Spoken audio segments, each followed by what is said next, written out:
Hello, welcome to SN Chaudhary Physics classes. Today I am going to discuss magnetic flux. आज हम magnetic flux के बारे में पढ़ने जा रहे हैं। पिछले क्लास में हमने आपको बताए थे इलेक्ट्रोमैग्नेटिक इंडक्शन क्या है, उसका इंट्रोडक्शन दिए थे, साथ साथ एरिया वेक्टर्स क्या है। यहाँ पर सारे टीचर या जो भी हैं वो डायरेक्ट फ्लक्स से स्टार्ट करते हैं, एरिया वेक्टर के बारे में बताते नहीं हैं। परिणाम क्या होता है, बच्चे समझ नहीं पाते हैं ये कहाँ से आ गया वेक्टर। लर्न करने के लिए, रटने के लिए रट लेते हैं, लेकिन वो कंसेप्ट क्लियर नहीं हो पाते हैं। तो इस तरह से आपके यहाँ पर करना है मैग्नेटिक फ्लक्स की। तो अब आपके देखो, सबसे पहले ये है क्या चीज़। अब आपके सिंपल देखो, मान लो ये प्लेन है, एरिया है, ये सर्कल का एरिया है। अब इस सर्कल के एरिया से कितने लाइंस पास करते हैं, इस लाइंस को हम कहते हैं मैग्नेटिक फील्ड लाइंस या magnetic flux. Total number of magnetic lines of forces passing through this plane. इसी तरह से ये एरिया रखते हो, इनसे कितने लाइंस ऑफ फोर्सेस पास करते हैं। तो जितने लाइंस ऑफ फोर्सेस पास करेंगे फ्लक्स हम उसको कहते हैं। टीचर अपने अपने हिसाब से डिफाइन करते हैं, और मैं शुरुआत से आपको कहते आया हूँ। देखो बेटा, क्वेश्चन 2 मार्क्स के हैं, 3 मार्क्स के हैं, 4 मार्क्स के हैं, 5 मार्क्स का क्वेश्चन अब हट चुका है। तो इस कंडीशन में 2, 3, 4 ये टोटल क्वेश्चन यहीं से रहेंगे, और उसी हिसाब से आपको 1 मार्क्स पर दो इन्फॉर्मेशन देना है, मीन्स 2 पॉइंट्स लिखना है। अब आपके जब इस तरह से लिखते हो तो I can given you assurance that you will get 90+ marks. My class is only for 90+ marks. यदि कोई बच्चा 90+ मार्क्स चाहते हो तो आ जाओ क्लास में, नहीं चाहते हो तो भाई तब बताओ, क्लियर बात है। लेकिन यदि आप चाहते हो तो इस तरह से आगे बढ़ो। हम A to Z सारे पॉइंट आपको डिस्कस कर रहे हैं। Point number 1, the total magnetic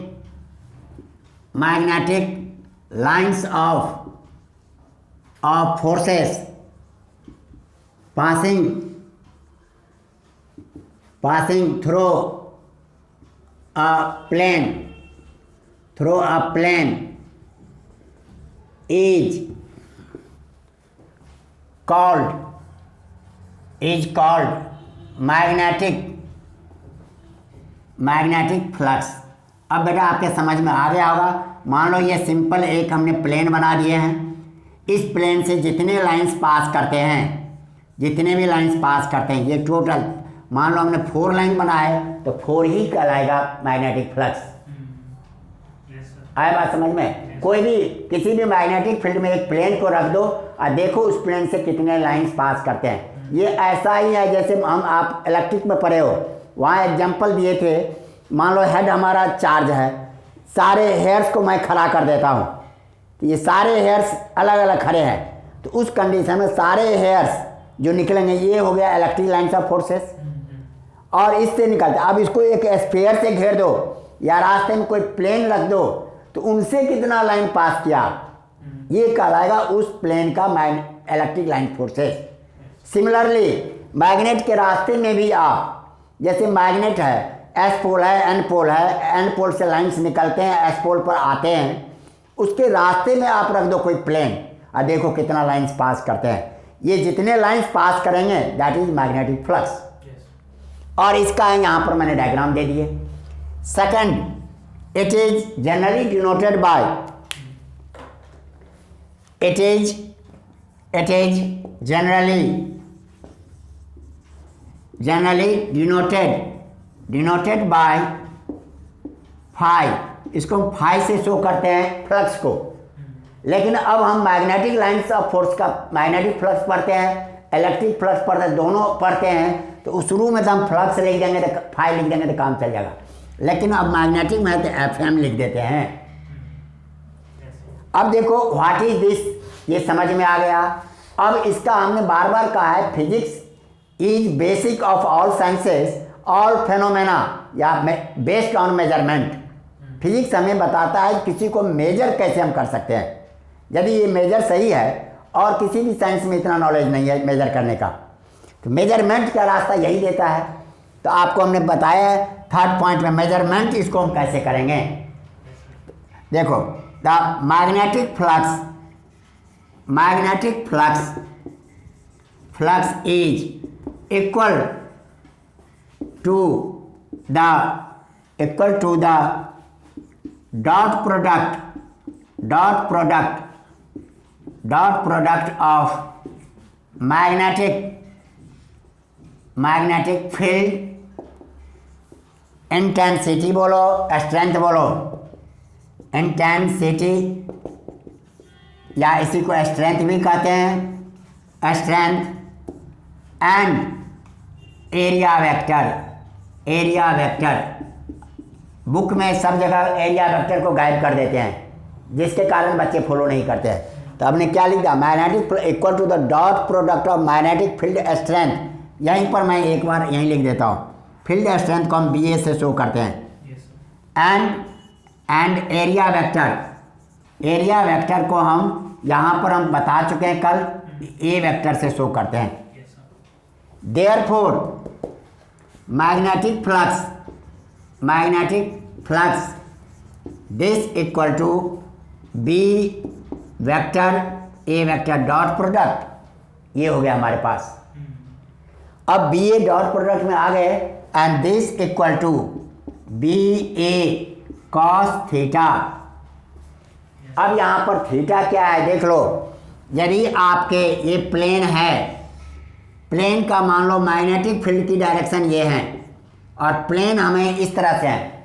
area vector मैंने बताया था, प्लेन ये है, तो प्लेन के परपेंडिकुलर, और एक टेढ़ा है, तो लाइन तो ऐसे ही जाएंगे मैग्नेटिक, और ये बीच का एंगल, तो इन दोनों के बीच के एंगल को हम, ये एरिया वेक्टर्स इसके बीच के एंगल को कहते हैं।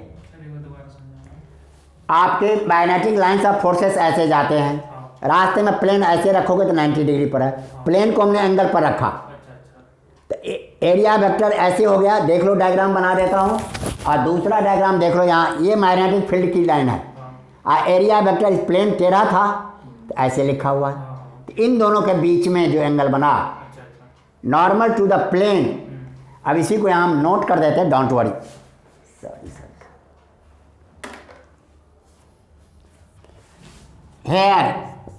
Here theta is angle between area vectors and B, that is angle between normal to the plane and magnetic field strength, magnetic field strength, और इसके बीच के एंगल को हम कहते हैं। इस तरह से ये हमारा मेजरमेंट का रास्ता दिख गया। और यू नो दैट एरिया, जो भी डॉट प्रोडक्ट होते हैं वो स्केलर होते हैं। तो देखो बेटा, पॉइंट बनाना चाहोगे इसी हिसाब से आपको पॉइंट बना दोगे आराम से। इधर आप लोगों ने लिख लिए सारे,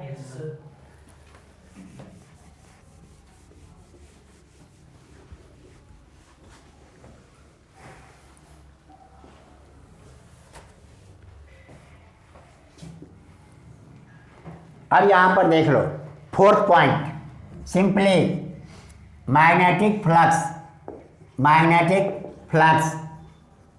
is a scalar quantity. Magnetic flux is a scalar quantity, ये स्केलर क्वांटिटी है। क्यों? ये डॉट प्रोडक्ट है, और हम जानते हैं वर्क भी डॉट प्रोडक्ट था, पावर भी डॉट प्रोडक्ट है, पी। इस तरह से ये हमारा स्केलर क्वांटिटी हो गया। यहाँ तक आ गया। फिफ्थ पॉइंट में आ जाओ, स्पेशल केसेस। आपने स्पेशल केसेस, अभी आपने क्या पढ़ा, flux equal to B A cos theta.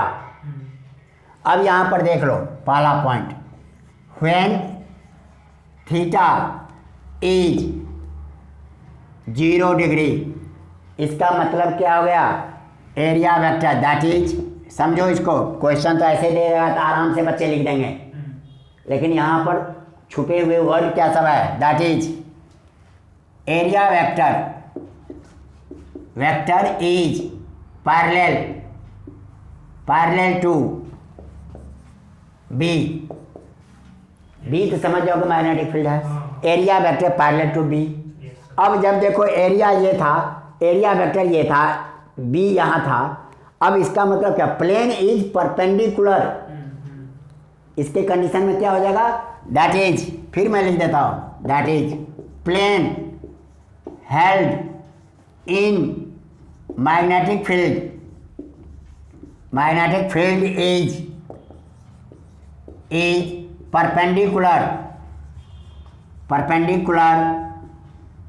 perpendicular to B। B का प्लेन परपेंडिकुलर है, तब एरिया वेक्टर सेम हो गया। जैसे ऐसे मैग्नेटिक फील्ड था, ये भी ऐसे ही था, तो प्लेन तो आपका 90 डिग्री पर हो गया ना, एरिया वेक्टर सेम डायरेक्शन में हो गए। इस थॉट को समझो, तो इस कंडीशन में तब हमारे पास क्या हो जाता है, देख लो यहाँ पर आपके, यहाँ पर दैट इज ऐसे करके फिर मैं बना देता हूँ। ये आपके बी की डायरेक्शन ये है और एरिया वेक्टर की डायरेक्शन भी ये है। अब प्लेन यहाँ भी लिख देता हूँ, plane perpendicular to magnetic field. अब तो मेरे ख्याल से कंसेप्ट क्लियर हो जाना चाहिए। तो इस कंडीशन में हम क्या लिखते हैं बेटा, flux equal to B A cos 0 degree, और कॉस 0 डिग्री हमारे पास क्या होता है, 1। कॉस 0 डिग्री इक्वल टू 1 होता है, तो ये हमारे पास हो गया flux equal to B A into 1, that is flux equal to, हमने लिखा बी ए। यहाँ तक आपके समझ में आ गए। अब इसी के आधार पर आप लोगों को हम शुरू से कहते आए हैं, magnetic field induction, magnetic field strength, magnetic flux density सब एक जैसे होते हैं। अब आपके इसके आधार पर देखो डेफिनेशन ऑफ, यहाँ आ जाओ, स्पेस नहीं है यहाँ, इधर आ जाओ।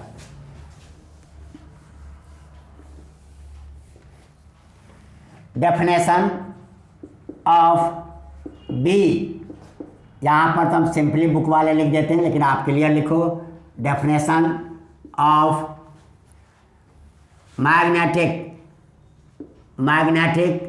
फ्लक्स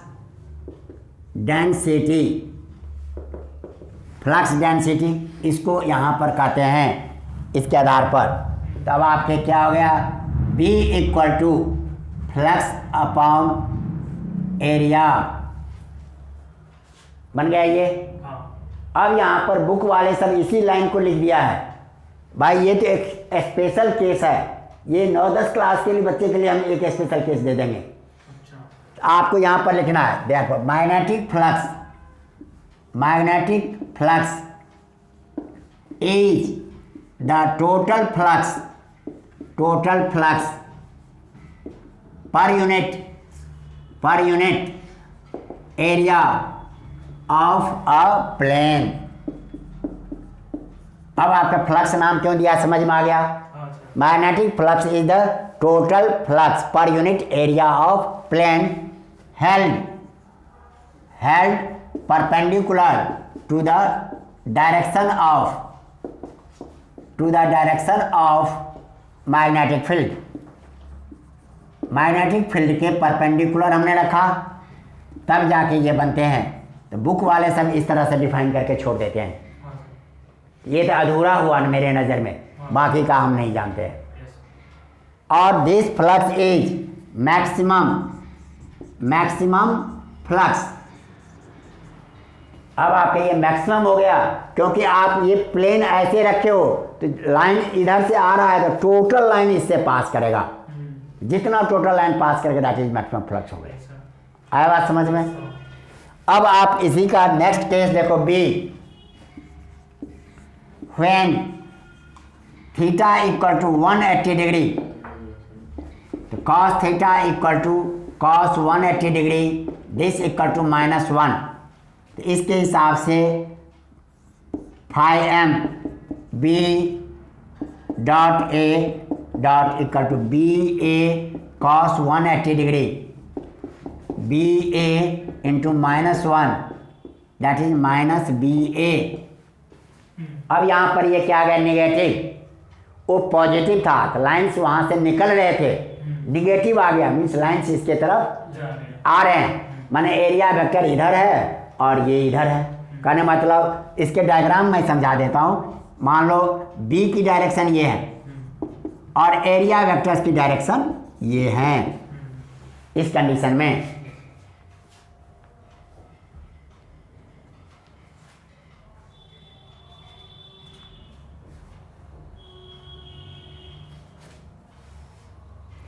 अब यहाँ पर लिख सकते हो इनकमिंग, वहाँ आउटगोइंग था, यहाँ इनकमिंग हो गए, यहाँ से निकलने वाले। इस केस में तो तब आपका ये रिजल्ट आ गया। और इसको निगेटिव के केस में फ्लक्स है कितना, तो हम सिंपली इसको मिनिमम लिख सकते हैं। वैसे निगेटिव है मीन्स यहाँ से लाइन्स बाहर निकल रहे हैं, सॉरी आ रहे हैं। सी पार्ट में देख लो, when theta equal to 90 degree cos theta cos 90 degree, that is plane is parallel to B। Plane जो है B का पैरेलल है।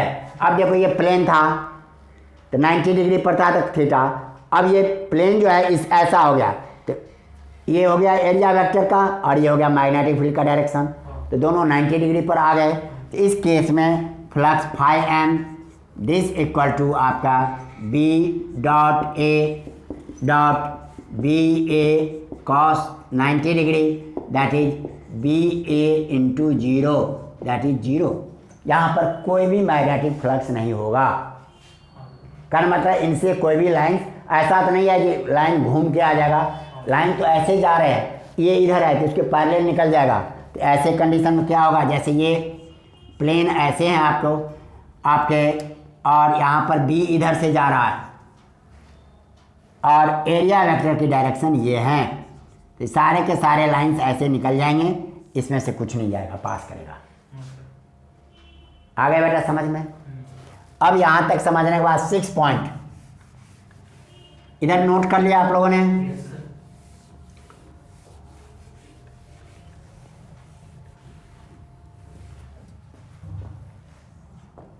पॉइंट नंबर 6, अब देखो यहाँ तक आपने मेजरमेंट देख लिया, स्पेशल केस देख लिए, इसके ऊपर जो क्वेश्चंस रहते हैं। अब इसको हम करने जा रहे हैं यूनिट।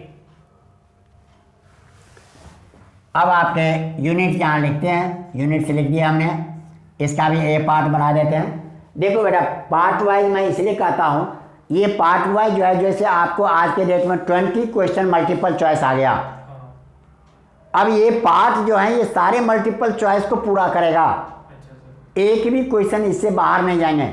मैंने आज भी आपने यू लाइक दिखाया तो मैंने क्या कहा, क्वेश्चन इसका प्रैक्टिस करो, आंसर अपना लिखो, तब ट्यूशन पढ़ने का या क्लास लेने का बेनिफिट हुआ। इस तरह से आपके लिखते हैं एसआई यूनिट,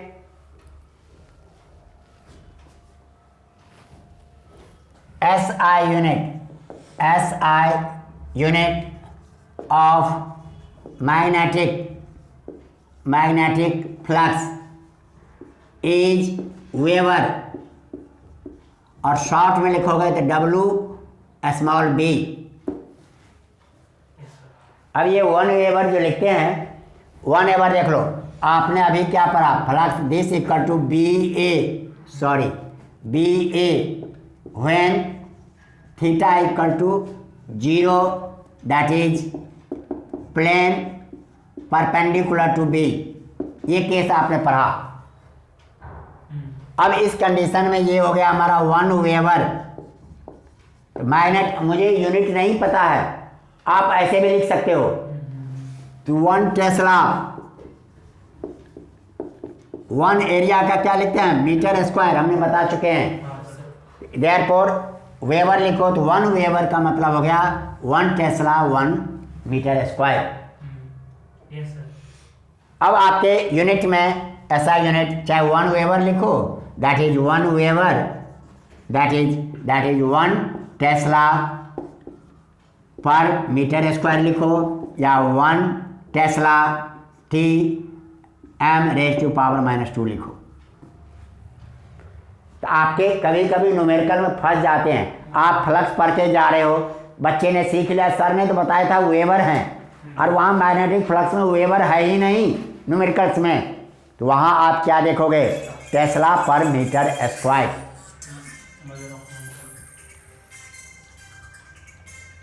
अब इस कंडीशन में देखो,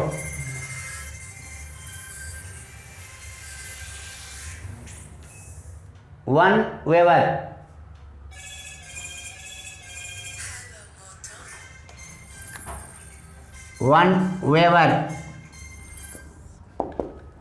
the magnetic field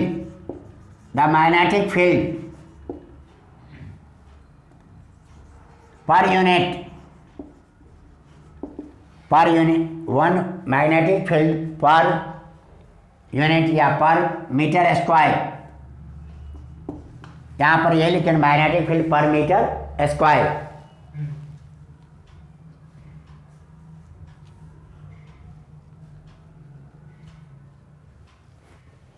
या इसको ऐसे रुक जाओ बेटा। 1 weber is the amount of magnetic flux passing through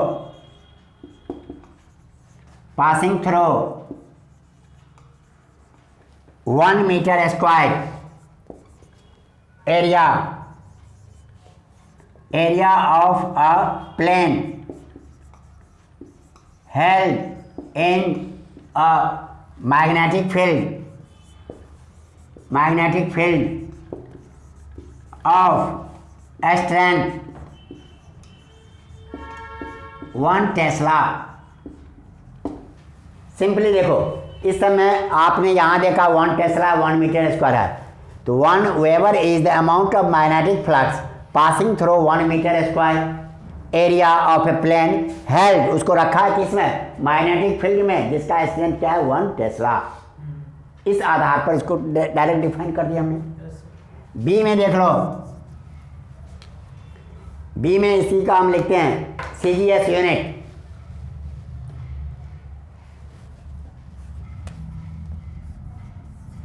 CGS unit, इसका मतलब होगा सेंटीग्राम सेकंड सिस्टम। ये इसी को डेवलप करके बाद में MKS बनाए, फिर SI बनाए। CGS unit of flux, magnetic flux is Maxwell. अब यहाँ पर मैक्सवेल हो जाएगा 1 सेंटीमीटर स्क्वायर एरिया लिखेंगे। अब वहाँ पर हम अलग यूनिट, सिंपली यहाँ याद रखो 1 weber equal to 10 power 8 maxwell. कभी न्यूमेरिकल के कन्वर्सन में आ जाएगा तो आपको परेशानी नहीं होगी। 10 पावर 8 इसमें आ गए कन्वर्सन में। अब आपके 6 पॉइंट हो गए, इधर आप लोगों ने लिख लिए, आ जाओ।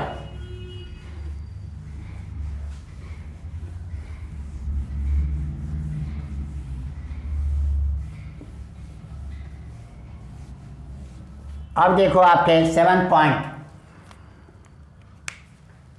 7th, ये हम लिखते हैं डायमेंशनल फार्मूला।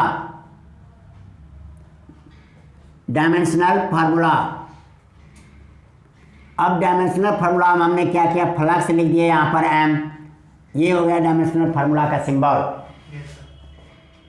अब इसमें हम b का लिखेंगे, b इंटू a, इसका लिखेंगे। अब कहोगे सर b का तो मुझे पता ही नहीं है, मैं क्या करूं? तो b का मुझे पता नहीं है डायमेंशन, या पहले हम बता चुके हैं, यहाँ आना चाहिए, लेकिन उसका रास्ता देते हैं। b की जगह पर आप क्या जानते हो, sense F equal to QVB पढ़े थे sine theta. Theta equal to जब हम 90 डिग्री ले लेते हैं तो F इक्वल टू QVB पढ़े थे। तो B का क्या हो गया, F अपॉन QV। अब इसका डायमेंशन तो याद होना चाहिए, F इज फोर्स। आपके इसका क्या लिख दिया, आपके M इस तरह से अब आपका यहाँ पर पुट कर दो तो flux m this equal to B A F upon Q V into A. अब इसका यदि आप डायमेंशन लिखना चाहते हो तो M L T minus two और क्यू के लिए आई टी, क्यू का T I T current into time तो एम्पियर इंटू टी, और वेलोसिटी है इसको आप पढ़े हो एल टी माइनस वन। अब देखो बेटा इसका भी हम लिखते हैं, ऊपर में केवल m है अकेले छोड़ दिया हमने, l यहाँ से है, एक l यहाँ पर है, ये l आपके कैंसिल हो गए और लो इंटू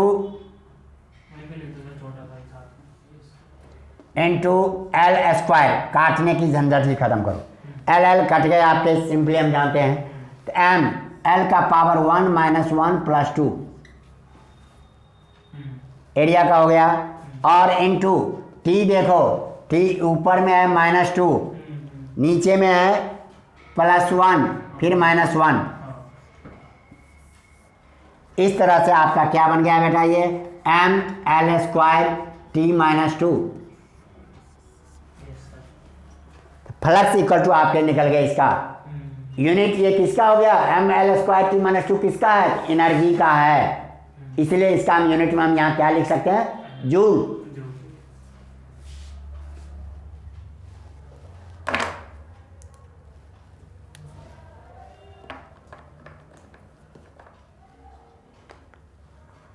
और एक और छूट गया भाई, ये भी तो था इंटू ए का पावर -1, यहाँ पर ए का पावर -1। अब इसके आधार पर यदि यूनिट लिखते, ये एनर्जी है, यहाँ पर क्या हो गया, जूल एम्पियर -1,